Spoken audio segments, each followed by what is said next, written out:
teman-teman penikmat cerita-cerita horor di channel Spesial Horor dimanapun kalian berada. Jumpa lagi bersama Mimin di sini, yang kali ini akan membawakan sebuah cerita horor dari akun Twitter @tanyademit yang berjudul Melati. Buat kalian yang sudah penasaran dengan ceritanya, langsung saja selamat menyimak kalau kalian masih berani. Sudah jam 2 pagi ternyata. Aku yang baru saja terbangun tiba-tiba melihat jam dinding usang yang ada di sudut kamar. Suara detak dari jam tersebut terdengar keras hingga ke telingaku. Namun, bukan karena suara detik jam di dinding yang membuatku terbangun di malam itu, tapi ada sesuatu yang lain yang tercium oleh hidungku pada malam ini. Wangi melati yang tercium entah dari mana membuatku langsung terbangun di sana. Wangi itu tercium sangat harum dan semakin lama semakin pekat sehingga aku langsung terbangun dan mencari tahu dari mana asal wewangian yang aku cium ini sekarang. Tubuhku mendadak merinding. Suasana yang gelap di dalam kamar membuatku langsung waspada akan keadaan sekitar kamar. Karena aku takut bahwa ada sesuatu misterius yang terjadi di kamar ini. Ini bukan pertama kalinya aku mencium bau melati yang pekat seperti ini. Sudah hampir ketiga kalinya aku mencium wangi melati yang selalu muncul di tengah malam dalam sebulan ini. Bau itu selalu muncul dalam beberapa menit. Lalu tidak lama bau itu menghilang disertai dengan sebuah angin tipis yang berhembus di dalam kamar. Entah apa yang terjadi di dalam kamarku sekarang. Namun, ketika aku mencium bau itu, aku kini tidak bisa tidur hingga pagi subuh tiba. Aku tidak sempat untuk bertanya kepada kedua orang tuaku atau kepada para pegawai yang ada di rumah ini tentang wangi melati ini. Aku yang dibesarkan di sebuah keluarga berada dengan kedua orang tuaku yang sibuk dari subuh hingga malam tiba, membuatku jarang bersosialisasi dengan mereka. Begitu pula denganku sekarang ini. Rumahku yang berada di pinggiran ibu kota membuatku harus berangkat kerja lebih pagi karena kantorku berada di pusat ibu kota. Sehingga ketika subuh tiba, aku langsung bersiap-siap untuk bekerja dan aku hanya menganggap angin lalu bau melati yang aku cium tengah malam selama beberapa kali ini. Waktu terus berlalu. Bau bunga melati yang aku cium kini lebih sering dari sebelumnya.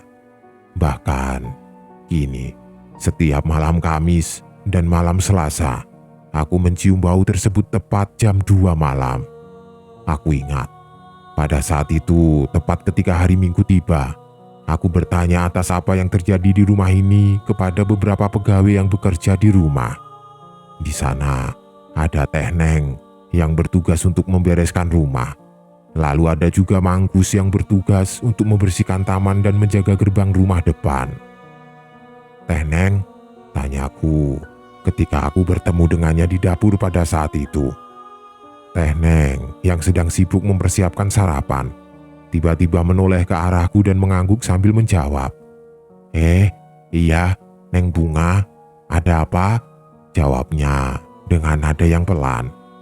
"Teh Neng sering mencium bau bunga melati tidak Teh di rumah ini? Biasanya kecium itu ketika jam 2 malam, di malam Kamis sama malam Selasa," tanyaku sambil mendekat kepadanya. Teh Neng tiba-tiba terdiam. Wajahnya nampak kebingungan ketika aku bertanya seperti itu. Dia hanya menggelengkan kepalanya secara perlahan. "Neng Bunga memang mencium bau melatinya di mana?" Teh Neng malah kembali bertanya kepadaku atas apa yang aku alami di dalam kamar selama beberapa minggu ini. Di sana, aku pun menjelaskan kepadanya tentang bau melati yang sering kali aku cium di dalam kamar pada saat itu. Namun, Ekspresinya semakin berubah. Wajahnya yang awalnya kebingungan kini mulai berubah menjadi sebuah wajah yang tampak ketakutan. Bahkan, dia sampai harus mematikan kompornya agar dia bisa mendengarkan apa yang aku ceritakan. "Neng Bunga, mohon maaf, kalau wangi melati yang Neng maksud itu tidak pernah aku cium, Neng," katanya dengan nada yang sedikit ketakutan. Tapi Teh Neng tiba-tiba terdiam.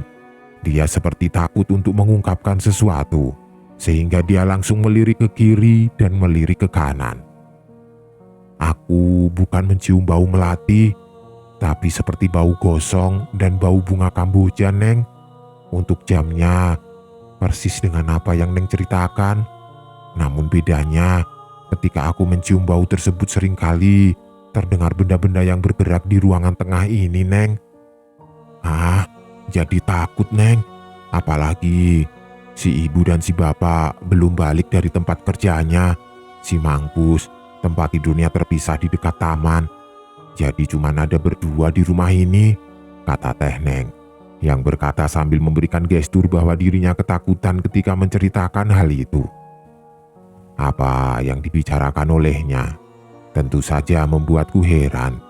Bau yang dia rasakan ternyata berbeda denganku, yang mencium bau melati yang sangat pekat di dalam kamar. Teh Neng, yang kamarnya ada di dekat dapur, bahkan mencium bau bunga kamboja dan bau gosong di sekitaran kamarnya. Aku yakin ini memang ada hal aneh di rumah ini. Apalagi dengan bau yang berbeda di jam-jam yang sama membuatku semakin bertanya-tanya atas apa yang terjadi di dalam rumah ini. Hari ini, aku merasa bosan di dalam kamar. Situasi rumah yang ditinggalkan oleh kedua orang tuaku bekerja di luar sana membuat suasananya semakin sepi.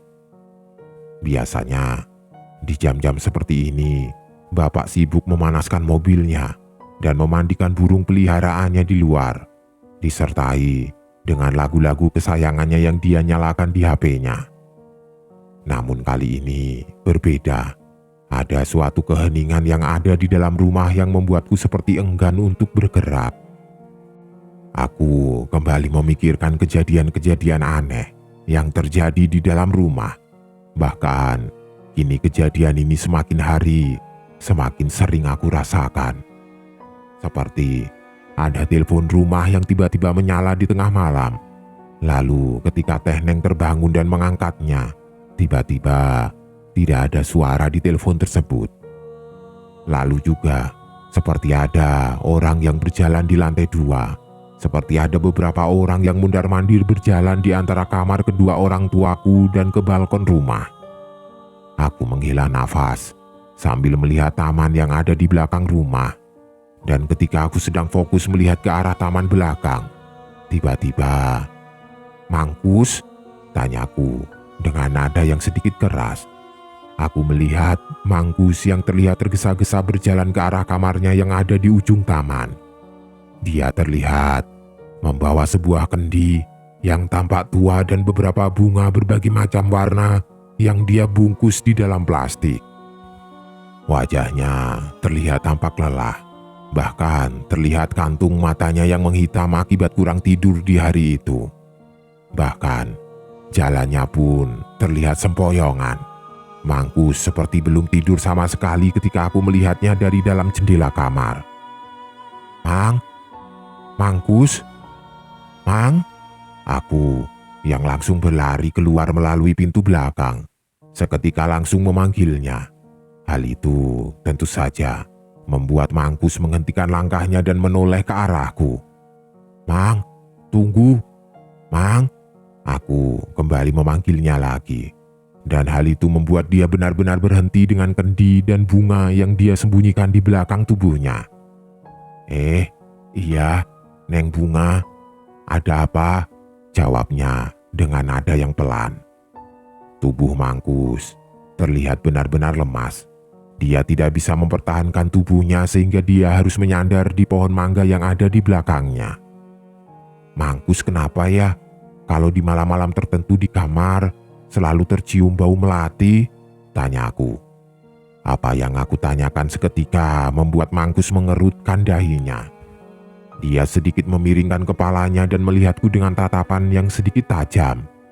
Lalu, tidak lama, wajahnya yang sedikit menakutkan itu tiba-tiba berubah menjadi normal kembali sambil menjawab pertanyaanku. "Oh iya, kemarin si ibu bilang pengen nanam bunga melati di taman, Neng.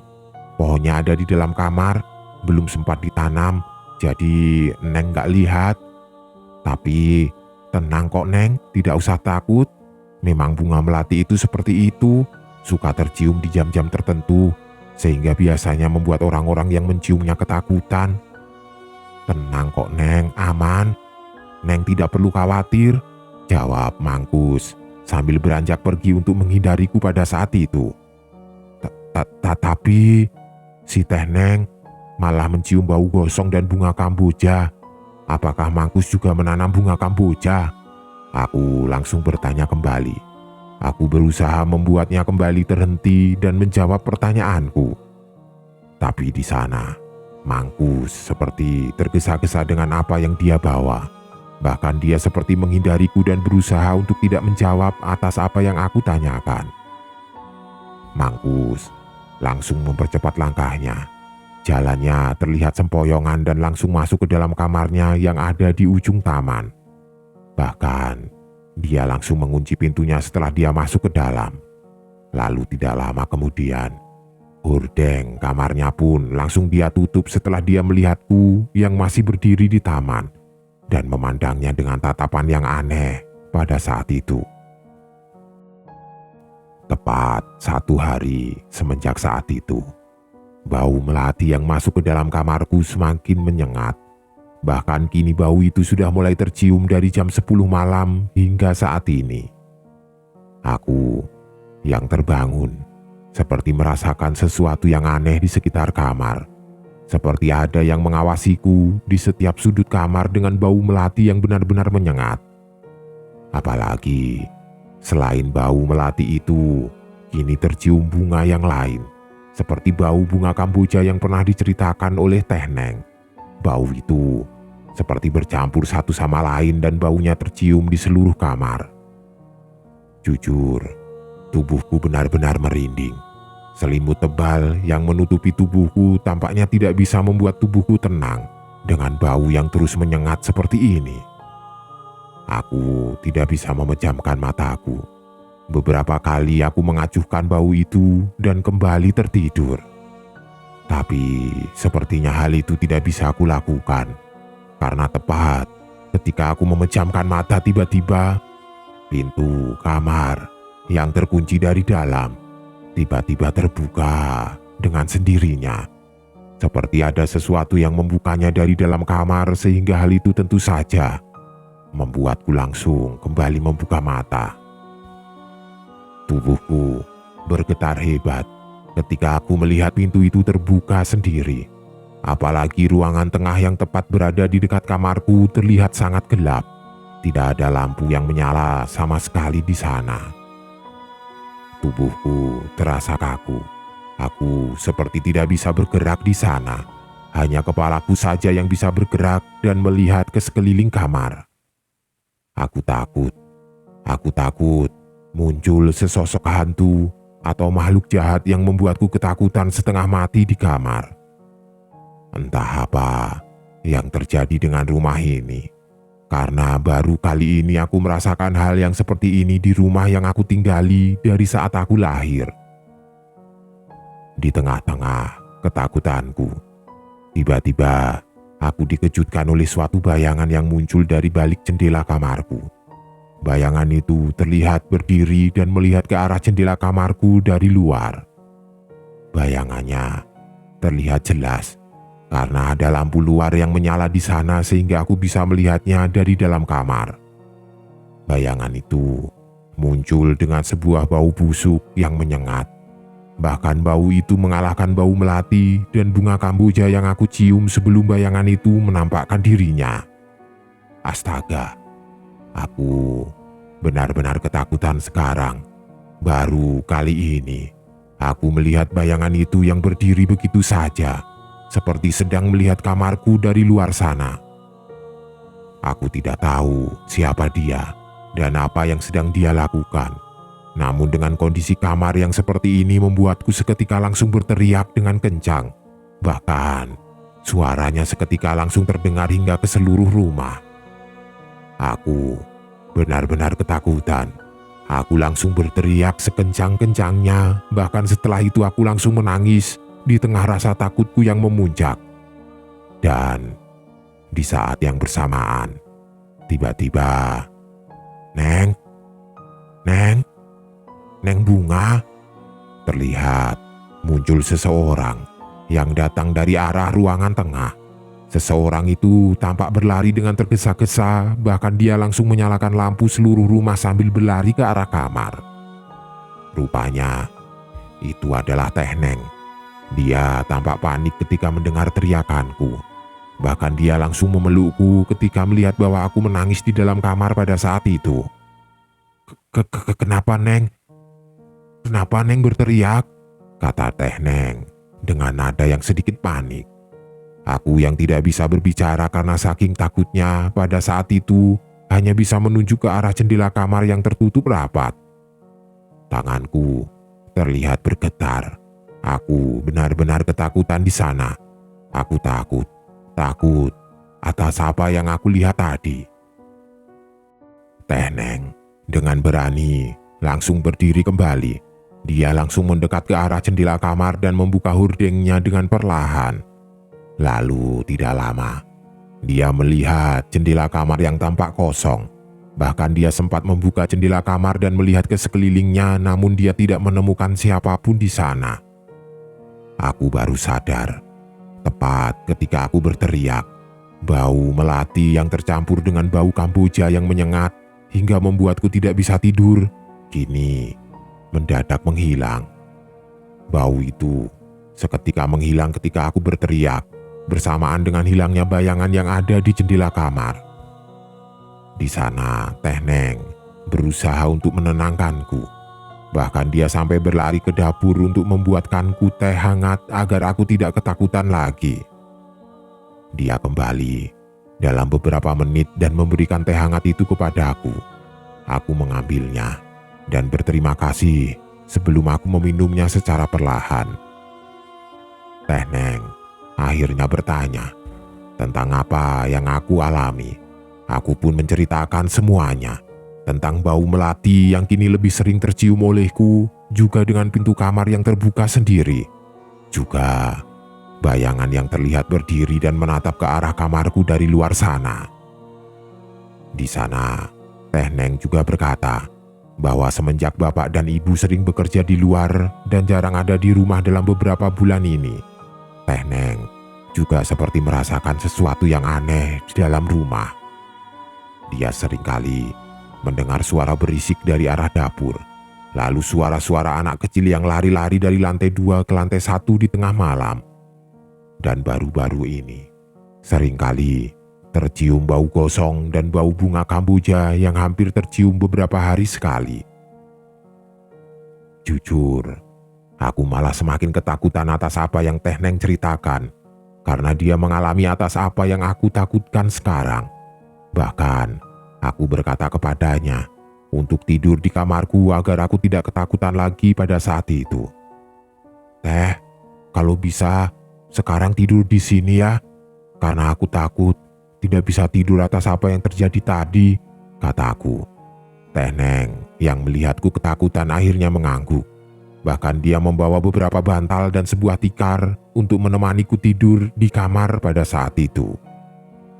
Aku yang ketakutan pada malam itu akhirnya bisa tertidur pulas ketika Teh Neng menemaniku di kamar hingga subuh tiba.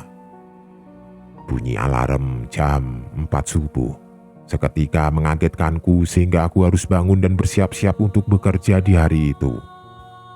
Ketika aku keluar kamar pada jam 4 subuh, suasana rumah yang awalnya mengerikan kini berubah kembali menjadi sedia kala. Tidak ada rasa takut atau penolakan dari tubuhku untuk keluar kamar. Semuanya tampak biasa-biasa saja. Bahkan bau melati Juga bau-bau yang lain seketika menghilang begitu saja, sehingga membuatku bisa bersiap-siap untuk bekerja di hari itu. Sepanjang perjalanan ke tempat kerja, aku terus-terusan berpikir tentang bayangan yang muncul di jendela kamar pada malam itu. Waktu terus berlalu. Rentetan semua kejadian aneh yang ada di rumah membuatku berpikir yang aneh-aneh. Apakah kedua orang tuaku pesugihan? Atau ada kolega bisnis yang tidak suka kepada kedua orang tuaku sehingga mengirimkan hal-hal aneh ke dalam rumah?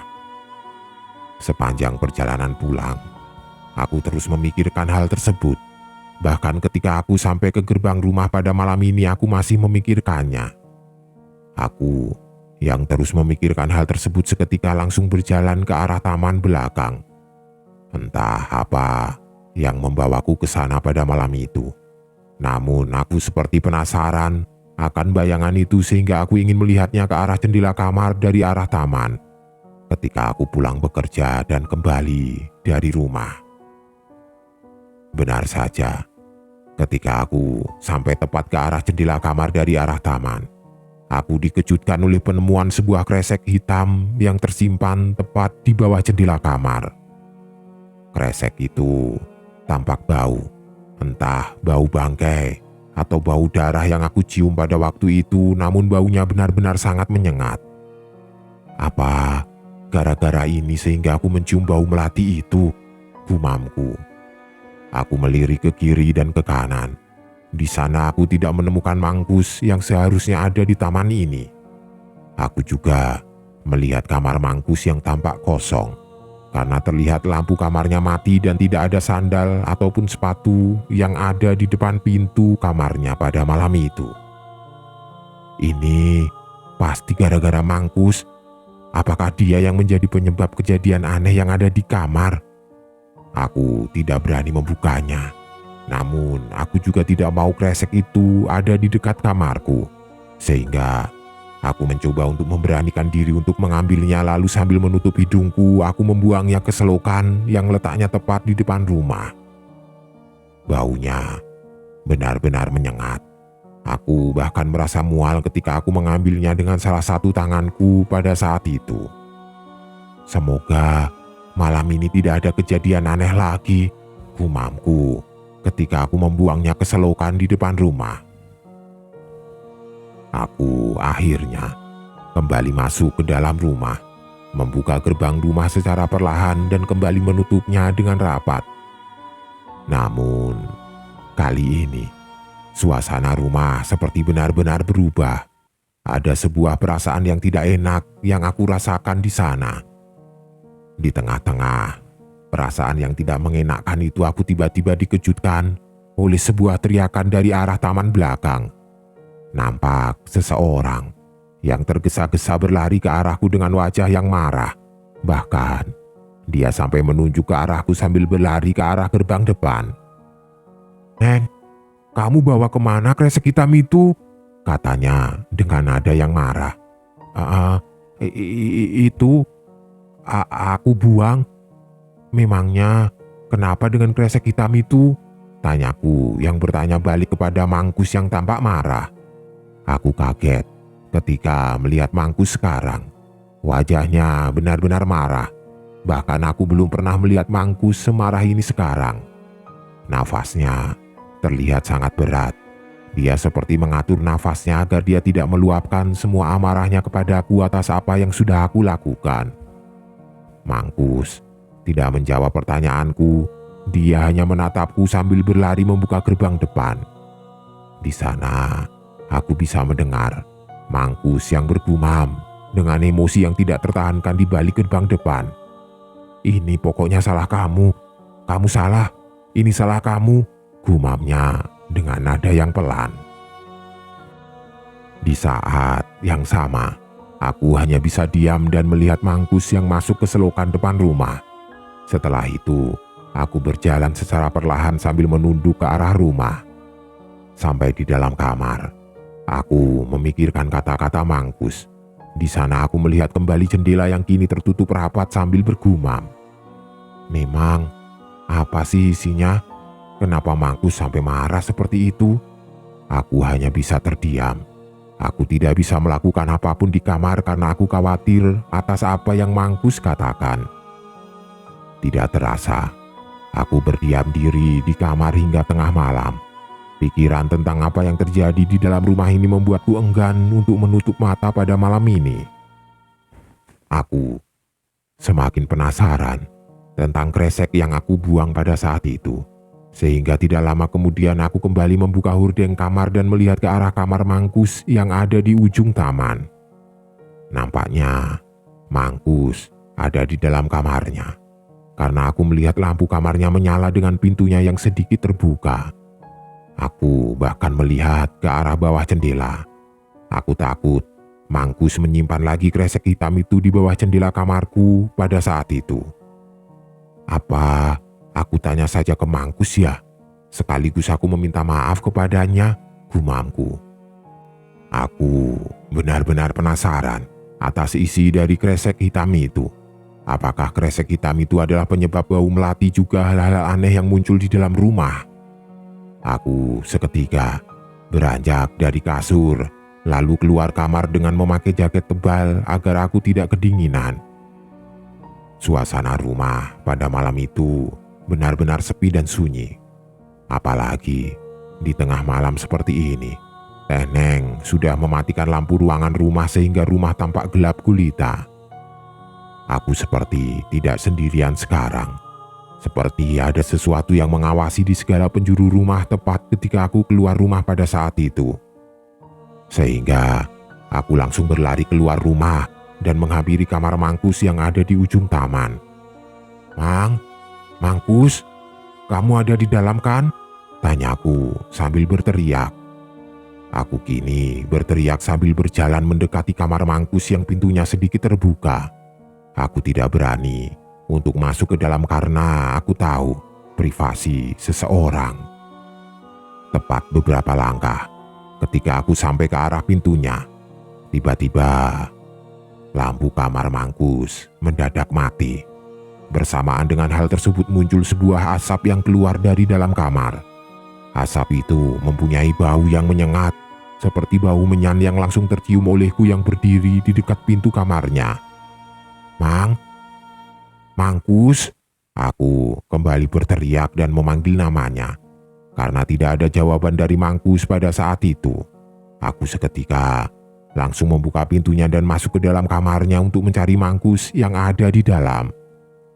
Ruangan kamar yang dipakai Mangkus rupanya gelap gulita. Apalagi ketika aku menekan tombol saklarnya, lampu yang ada di dalam kamarnya masih mati dan tidak menyala. Akhirnya, aku memakai HP-ku dan menyalakan senternya untuk penerangan. Di sana, aku melihat ruangan yang ditinggali oleh Mangkus sekarang. Rupanya, Mangkus tampaknya tidak ada di dalam kamarnya. Yang ada hanyalah kresek hitam yang aku buang yang sudah kotor tersimpan di atas kasur tempat dia tidur. Kalau Mangkus tidak ada di kamar, lalu siapa yang tadi menyalakan menyan di sini? Gumamku. Tepat beberapa detik aku bergumam seperti itu, tiba-tiba pintu kamar Mangkus seketika menutup dengan sendirinya. Bersamaan dengan hal tersebut, kedua telingaku secara samar-samar mendengar seseorang yang sedang bersenandung di dalam kamar. Suaranya terdengar tidak jelas, namun aku bisa mendengar suara itu adalah suara wanita yang sedang menyanyi lagu-lagu Sunda lama yang sering dipakai untuk sinden ketika sedang pertunjukan wayang golek. Setelah beberapa detik terdengar suara tersebut, aku dikejutkan oleh kasur Mangkus yang tiba-tiba bergerak begitu saja. Ranjang kasur yang terbuat dari kayu tiba-tiba bergeser secara perlahan ke kiri dan ke kanan. Seperti ada yang mempermainkannya dari bawah ranjang, sehingga membuatku semakin ketakutan atas apa yang aku lihat. Ranjang kasur itu semakin lama semakin bergeser diiringi oleh suara senandung dari seorang wanita yang sepertinya berada tepat di belakangku pada saat itu. Jujur, aku benar-benar ketakutan di sana. Aku takut ada sesuatu yang kini sedang berdiri di belakangku dan bersenandung, sehingga membuatku tidak bisa berbuat apa-apa. Aku ketakutan. Aku ingin sekali berteriak seperti kemarin malam, namun mulutku seperti kaku dan tidak bisa digerakkan.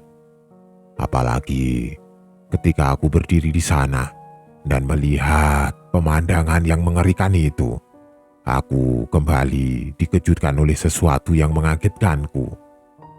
Aku merasakan ada sesuatu yang sedang memegang pundakku secara perlahan. Tangannya begitu kurus dan dingin sehingga aku langsung bergidik ketika tangan itu menyentuh bahuku. Aku benar-benar tidak bisa berbuat apa-apa. Aku terlalu takut untuk melihat siapa yang kini menepuk bahuku. Apalagi suara senandung itu semakin lama semakin terdengar. Belum lagi ranjang kasur yang di atasnya terdapat kresek hitam yang aku buang kini semakin bergetar hebat dan bergerak secara perlahan ke kiri dan ke kanan. Di tengah-tengah rasa takutku yang memuncak, tiba-tiba, "Neng Bunga, kenapa ada di kamar ini?" Entah mengapa, aku mendengar suara Mangkus yang ada di belakangku pada saat itu. Rasa takutku yang awalnya sudah sampai di ubun-ubun kini perlahan menghilang. Bahkan, aku langsung menghela nafas dan menjawab sambil membalikkan badanku pada saat itu. "Iya, Mang. Tadi aku penasaran karena... Astaga!" Ternyata suara Mangkus yang aku dengar rupanya bukan dari Mangkus yang aku kenal.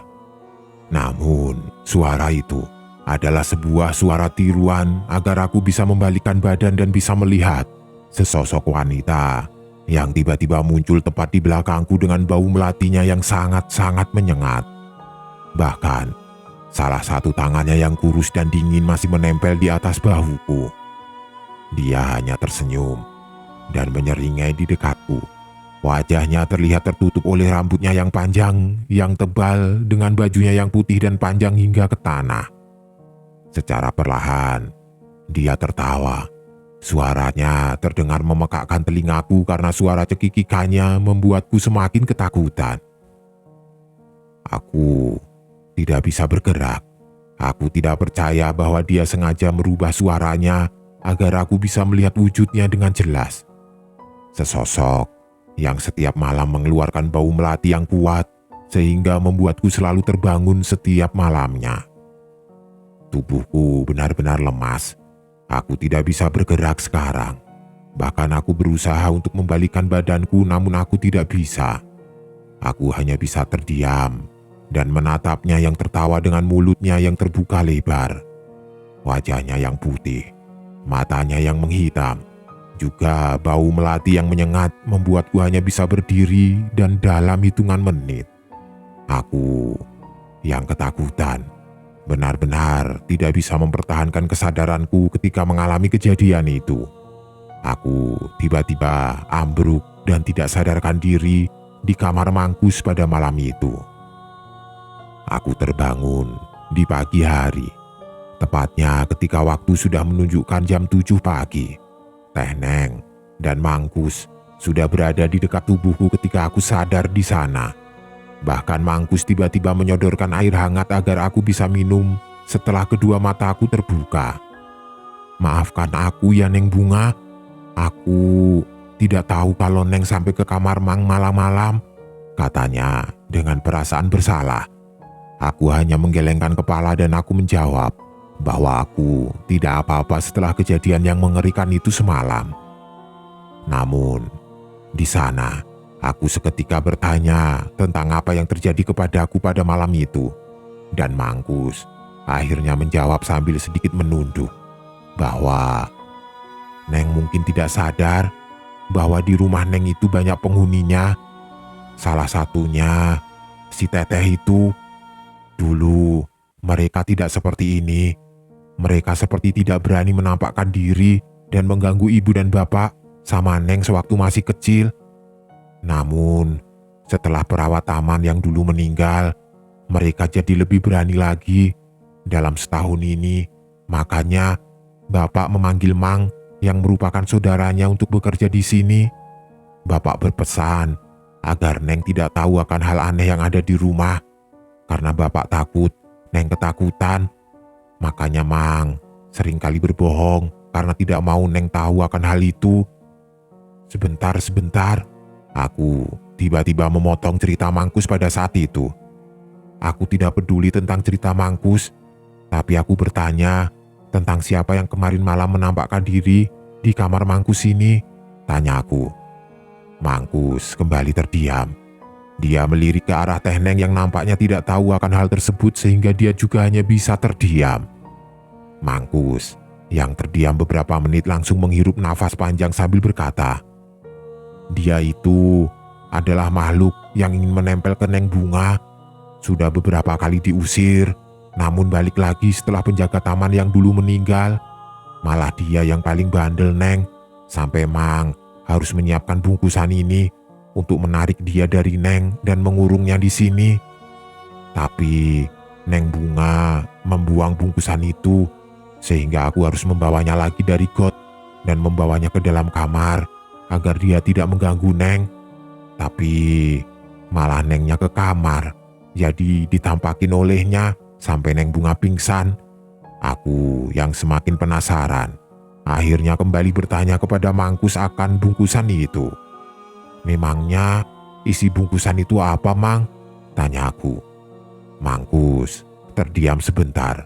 Lalu tidak lama dia berkata, isi bungkusan itu adalah daging busuk dan ari-ari bayi, Neng.